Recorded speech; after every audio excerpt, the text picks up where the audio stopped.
तो भाई ये देखिए, ये है वो केबल जो हमने चेंज करनी है। इसकी हालत देखो एक बार। भाई ये सब चीज़ें ना, कोई भी शोरूम है चाहे छोटे से छोटा हो क्यों ना हो, उस पर अवेलेबल होनी ही चाहिए भाई। क्योंकि भाई कोई भी बंदा आएगा यार, इमरजेंसी में आएगा। भाई ये काम करते करते थक गए तो सोचा थोड़ा रिफ्रेशमेंट हो जाए मलवई जीरा के साथ।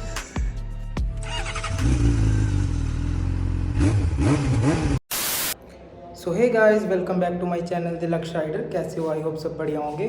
तो आज की वीडियो भाई थोड़े से सेंसिटिव टॉपिक के ऊपर है।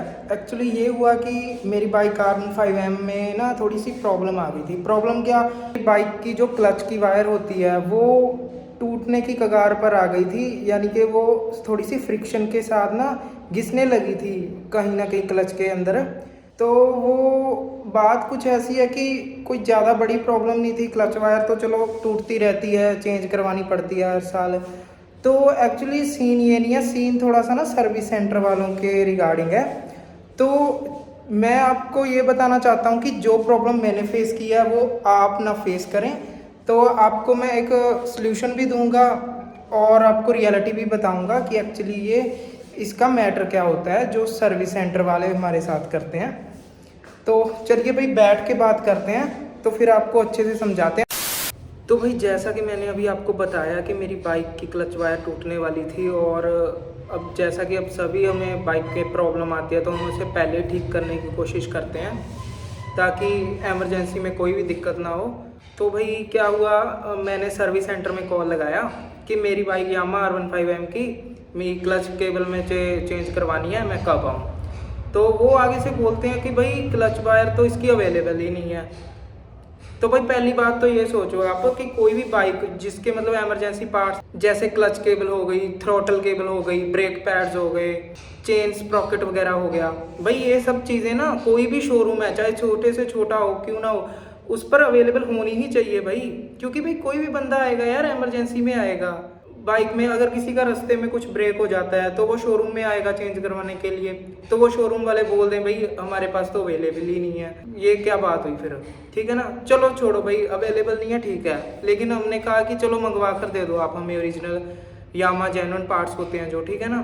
तो उन्होंने कहा कि मंगवा देंगे, 10-15 दिन लगेंगे आने से। तो ऐसा कीजिए, आप वेट कीजिए, आपका जब आएगा तो आपको हम बता देंगे, ठीक है ना। मैं कहा ठीक है। तो मैंने 10 दिन दे दिए, बाइक मैंने नहीं चलाई, घर पे खड़ी रही। तो उसके बाद जब मैंने 10 दिन बाद उनको फ़ोन किया कि भाई मेरी क्लच केबल आ गई यामा की ओरिजिनल वाली V4 की, तो उन्होंने कहा भाई कि मतलब नहीं आई अभी। तो कहते हमने ऑर्डर ही नहीं की, आएगी कहाँ से, उन्होंने ये कहा। तो मैं हैरान हो गया यार, मैं कहा ये क्या बात हुई भाई, इन्होंने तो मेरे 10 दिन पहले वेस्ट करवा दिए, ठीक है ना। तो मैंने कहा कि अगर अब करेंगे तो कब, कितने दिनों में आएगी? कहते वही 10-15 दिन, ठीक है ना।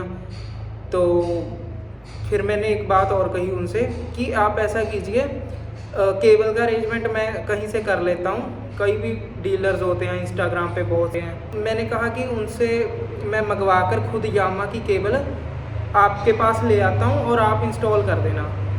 तो वो भाई साहब बोलते हैं कि नहीं नहीं, हम ऐसा नहीं करते भाई, हम तो अपनी खुद केबल हम लेकर आएंगे, हम मंगवाएंगे और वो इंस्टॉल करेंगे, हम बाहर की नहीं करते। उन्होंने ये बात कही, ठीक है ना। मैंने कहा यार ये क्या बात हुई, वो क्या कोई यामा का प्रोडक्ट नहीं होगा, आप उसको चेक कर लेना, भी यामा का ओरिजिनल प्रोडक्ट होगा। तो जैसे तैसे करके वो उन्होंने जवाब दे दिया कि हम नहीं करेंगे। तो भाई एक बात बताओ, ऐसे तो अगर हम यामा की बाइक है, ठीक है ना, हम उनके पास सर्विस करवाने लेकर जा रहे हैं, तो वो पहले ये पूछेंगे कि ये हमारे शोरूम से ली हुई है या किसी और शोरूम से? ऐसा तो फिर यही बात होगी ना कि वो कहेंगे कि हमारे शोरूम से परचेज करो बाइक, हम उसकी सर्विस करेंगे। यही बात हुई फिर तो सब बातें छोड़ो भाई, मैंने ये सोल्यूशन निकाला कि अमेज़ोन पे मैंने सर्च की यामा R15 V4 की क्लच केबल, तो मुझे भाई ओरिजिनल कहीं से नहीं मिली। मैंने नट्स एंड बोल्ट्स, मोटोरिस्टा कस्टम्स जो कि स्पेयर पार्ट के डीलर्स हैं इंस्टाग्राम पे यामा R15 के, तो उनके पास भी नहीं मिली भाई यार केबल। पता नहीं क्या यार, केबल का तो जैसे कि काल ही पड़ गया सभी जगह। लेकिन मुझे अमेज़ोन पे एक केबल मिली, पर वो ओरिजिनल नहीं थी यार, वो आफ्टर मार्केट थी। तो मैंने वो क्या किया, फिर मजबूरी थी तो ऑर्डर कर दी। तो अभी हमारे पास वो ऑर्डर रिसीव हो चुका है। केबल जो हमने आफ्टर मार्केट मंगवाई है 500 की पड़ी है भाई, यामा R15 के पार्ट्स भाई, वो भी आफ्टर मार्केट। हालांकि ओरिजिनल वाली सस्ती है, 200-250 की आ जाती है करीब, लेकिन पता है भाई आफ्टर मार्केट वाले मजबूरी का फ़ायदा उठाते हैं। तो अभी हम क्या करने वाले हैं, बाइक की फेयरिंग को घर पे ओपन करेंगे और ख़ुद से हम इंस्टॉल करेंगे क्लच केबल। तो चलिए वो अब आगे वीडियो में आपको देखने को मिलेगा कि हमने घर पे कैसे इंस्टॉल की। तो भाई घर पे खुद ही करनी पड़ेगी, क्योंकि यामा वाले तो भाई ओरिजिनल वाली नहीं इंस्टॉल करेंगे, आफ्टर मार्केट तो क्या ही करेंगे। तो ये है भाई इंडिया में यामा की सर्विस।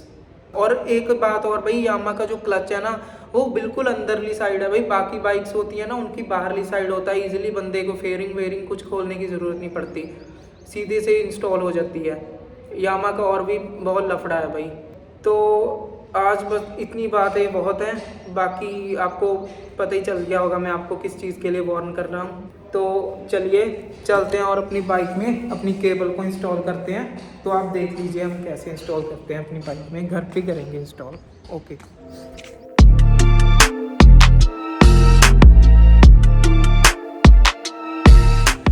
तो भाई ये देखिए, ये है वो केबल जो हमने चेंज करनी है। इसकी हालत देखो एक बार। और हमने पूरी बाइक की साइड फेयरिंग खोल दी है। तो अभी हम करते हैं इसमें अपनी न्यू वायर इंस्टॉल। तो भाई निकाल लिया हमने कंपनी वाली केबल। तो इसका हाल देखिए एक बार आप, ये देखिए कुछ इस तरह हो गया था, इसलिए हमें चेंज करनी पड़ी। तो भाई एक बात मैं बताता हूँ, जो अब हम इसमें नई इंस्टॉल करेंगे ना, जो नई वाली भाई, एक इसकी क्वालिटी देखो, ठीक है। और ये एक ओरिजिनल वाली की देखो, ओरिजिनल वाली की क्या सॉलिड क्वालिटी है भाई। और जो हम अब आफ्टर मार्केट इंस्टॉल कर रहे हैं ना, तो इसकी तो यार मुझे नहीं लगता कि इतनी ड्यूरेबल होगी।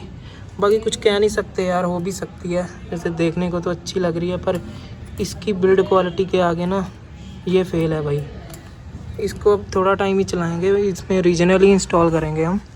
अभी तो मतलब एमरजेंसी में हमें ये वाली इंस्टॉल करने वाली है, जो कि मैंने आफ्टर मार्केट अमेज़ॉन से परचेज़ की थी,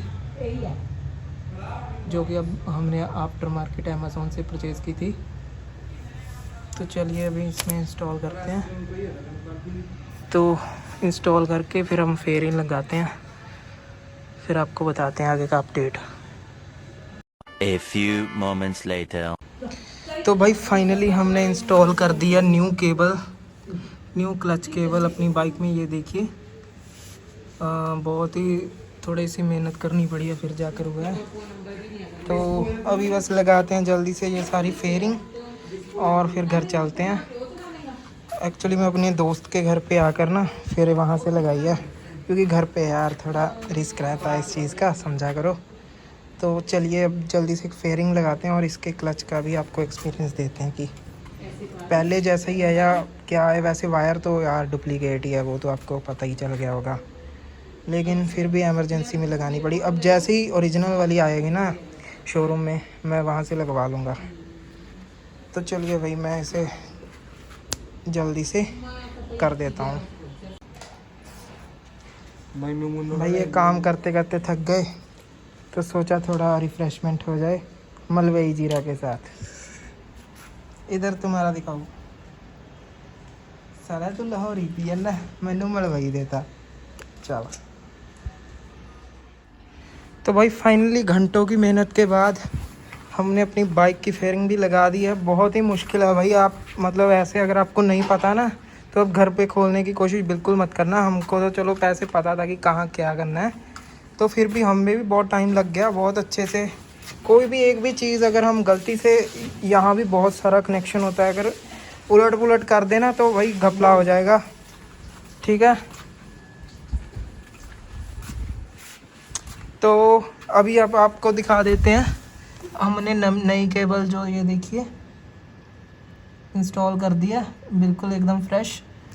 तो अभी टेंशन हुई ख़त्म क्लच केबल की, क्लच अच्छे से काम कर रहा है। और हमारी पुरानी केबल, तो भाई ये रही हमारी पुरानी केबल। तो इसकी हालत देखिए, ये कभी भी टूट सकती थी, हमने पहले ही चेंज कर दी। तो भाई एक बात है ना, इसकी सॉलिड मतलब इसकी जो क्वालिटी थी ना वो बहुत ही सॉलिड थी। मैं तेरी बिच चला लूँगा। तो चलिए भाई अब करते हैं हम अपनी बाइक को वॉश।